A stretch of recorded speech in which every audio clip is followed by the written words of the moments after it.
Hello out there, all you Splinterheads. Thanks for coming back. If it's your first time here, I'm Bronze Dragon, and I cover Splinterlands content several times a week. I hope my content's good enough and interests you enough to like and subscribe.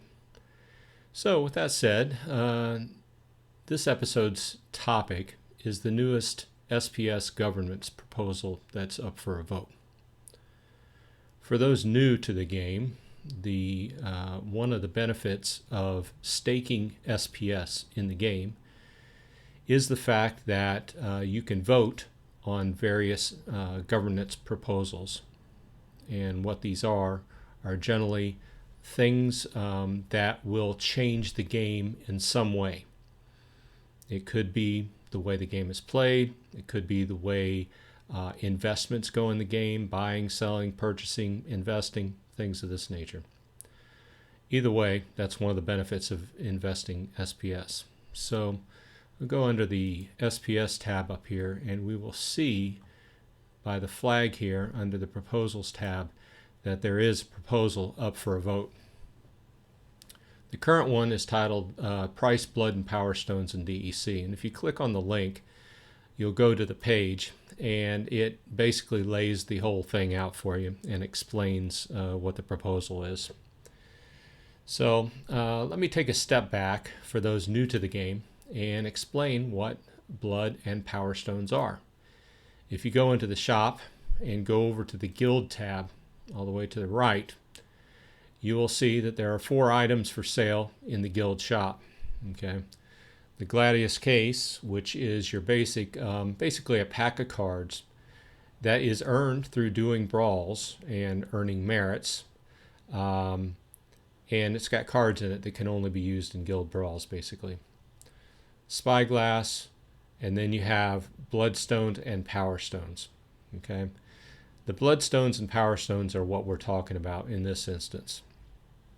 And basically, they function as potions do for normal card packs. The bloodstone will give you an elevated chance of getting legendary cards, and the power stone will give you elevated chance to get gold foil cards. Slightly different requirements. The bloodstone requires a store level 6, and the power stone a store level 8. With that said, either one of these, what we're talking about are higher level guilds. Most of the guilds in the game are not high enough to buy these. Well, let me restate that. Most of the guilds don't have store levels high enough to buy these. And in the big picture, overall, what we're looking at are top-end players. Players that have soaked a lot of money into the game, invested a lot. The big dogs, in other words. So really what we're talking about is these 2 items. So let's go back to the statement on this. And what they're proposing is that the proposal is to replace merits with DEC as the only way to purchase blood and power stones. So if you go back, you'll see that you can buy a bloodstone for 60 merits. And we'll go back, and the power stone is 80. Okay, these merits are generally earned through guild brawls and or opening chests, basically. And at this point, and up to this point, you had to buy them using merits. So what the proposal is to take this away and allow people to just buy them with DEC. This has really a twofold effect, I think. First of all, obviously, it's meant to help prop up DEC, give DEC more value, because the DEC that is used, going back to the explanation, the DEC that's used is burnt. Okay, so if you use 150 DEC per stone, all these purchases would be burned. So that takes the DEC off the blockchain, and theoretically leads to improvement of the value of the DEC. So that's just one thing.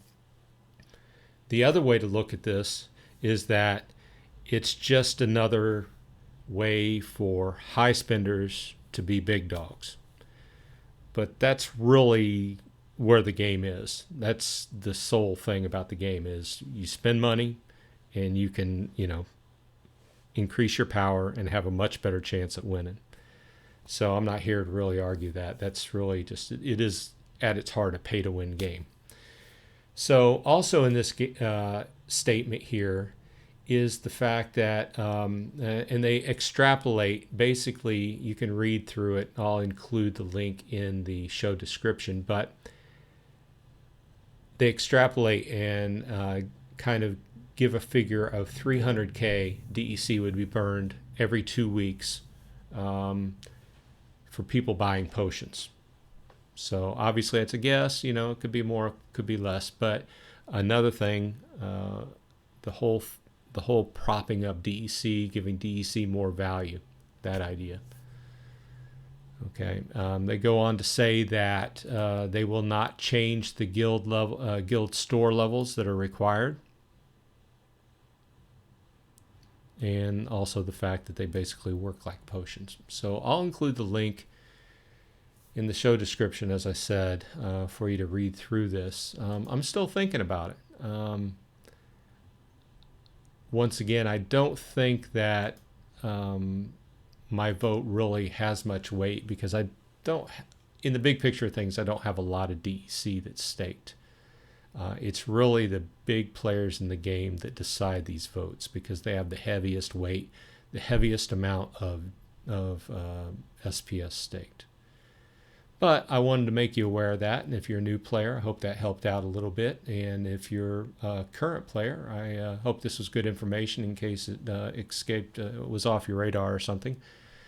With that said, thanks for stopping by, and I will see you on the flip side.